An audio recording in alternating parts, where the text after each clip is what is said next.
What is up, Dynasty fam? Going to be giving you guys 6 players to stash on your Dynasty rosters. Some of these guys I think could have some opportunity incoming real soon to make a little noise for this season, maybe boosting in value, maybe you can get a pick for these players, but pretty much all these guys are under 50% rostered. One is right at 50, so I left him in there, and this is on sleeper leagues.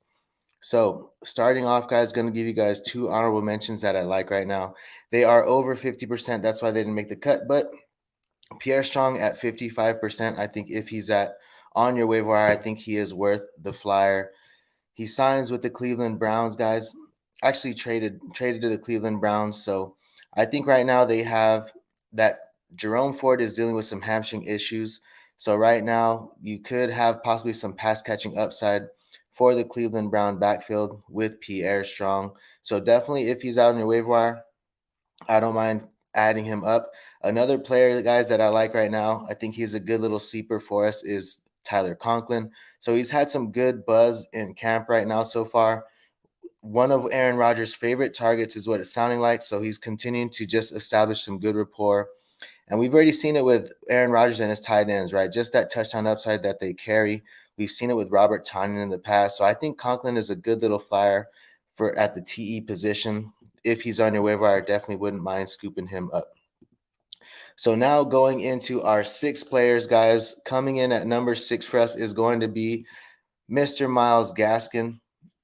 So Myles Gaskin, guys, was waived by the Dolphins, but he lands in a pretty decent spot with Minnesota Vikings. So right now, guys, I like Ty Chandler, obviously, as that RB2 role.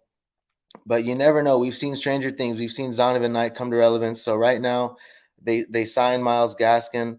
So you never know, guys. I think it's worth the dart throw. If you can just stash some RBs with this backfield, right? If something were to happen to Madison, right, it wouldn't be that strange if they were, or shocking if they ended up handing it off to the veteran like Myles Gaskin over Ty Chandler, who has very limited experience in the NFL, right? We've already seen Gaskin have a relevant season under his belt. I think it was in 2020 where he was the lead guy and did pretty good, right? Decent showing. So if something were to happen to Madison, guys, I think Gaskin could possibly have some upside for us over Chandler, right? I do like Chandler over Gaskin, but obviously Chandler is a lot more rostered. But it's just a dart throw, right? So backfield that we could maybe take a stab at, right? If you could add Myles Gaskin, I would definitely do so. Only 41% rostered right now.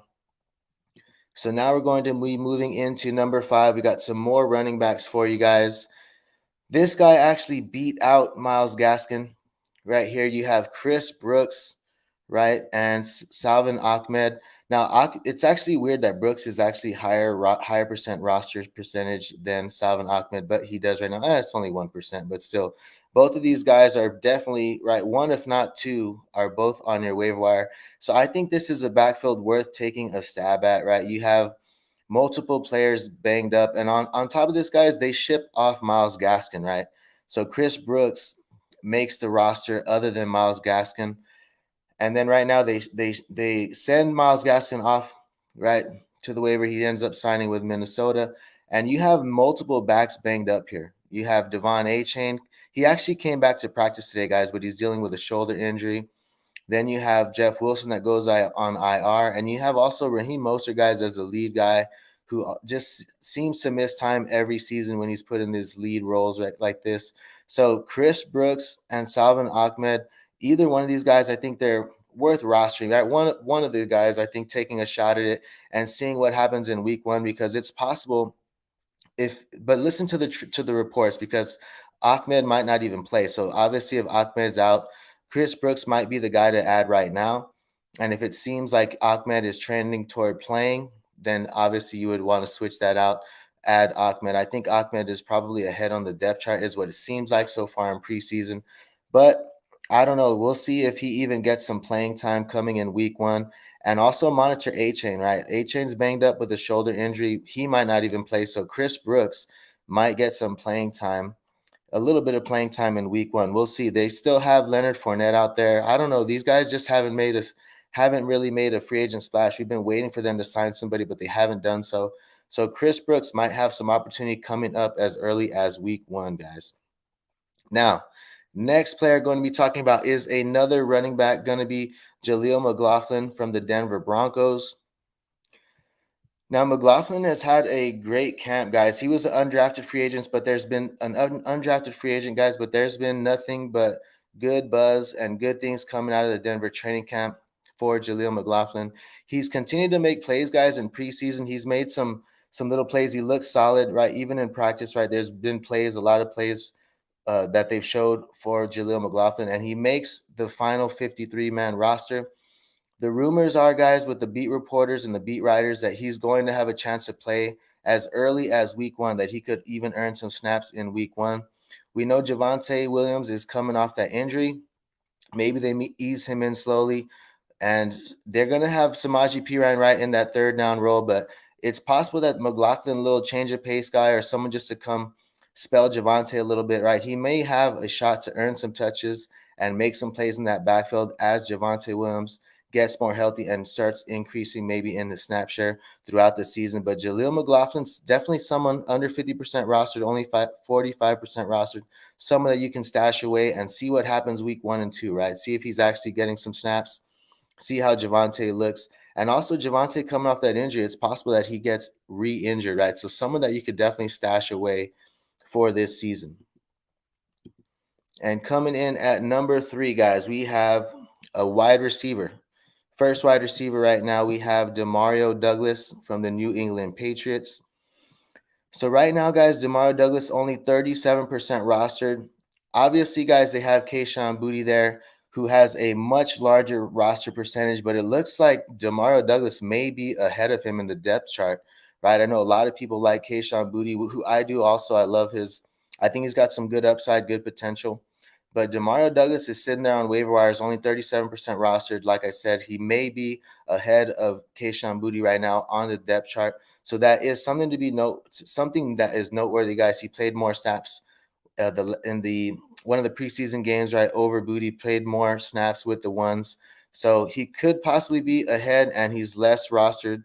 So right now he makes the roster. Also, guys, and he was even rested that third preseason game. The last preseason game, this guy didn't even have to go out on the field. They've seen enough of him, and he makes the team, right? And you have multiple wide receivers right now dealing with injuries. You have Juju. It does not sound good for Juju, guys. He's saying that he's good to go, but there was reports that could even be like a ticking time bomb with his knee. We'll see. He said no, that it's getting better and better, but definitely doesn't sound that good for Juju right now, guys. You have Tyquan Thornton also dealing with injury. So it's possible, guys. This right now, he's basically the wide receiver 4. But if something were to happen to Juju, right, I think that this guy, he's already going to earn some playing time, I think. And then if something were to happen there, definitely has some upside going into the season. So now moving into number 2, guys, we have a quarterback for you guys. And in Superflex leagues, I think this guy should definitely have a much higher roster percentage. Deeper leagues for sure. But you have Matt Corral, guys, only 24% rostered. And if you think about it, guys, if you know the news, he was waived by Carolina, but now he goes to the New England Patriots, guys. And I think we saw last year, right? We saw Bailey Zappi in there. New England's definitely okay and fine switching QBs out and seeing what they got behind Mac Jones, right? We already saw, like I said, this year, Bailey Zappi got some action. And they also it seems like they like to experiment with some mobile QBs, right? They had that Cam experiment. Then even they draft Malik Cunningham. And this past season, right, they cut him, but they drafted Malik Cunningham. So right now you have Mac Jones, guys. He's going to be missing some starting wide receivers, possibly, right? You have Tyquan, Juju kind of banged up.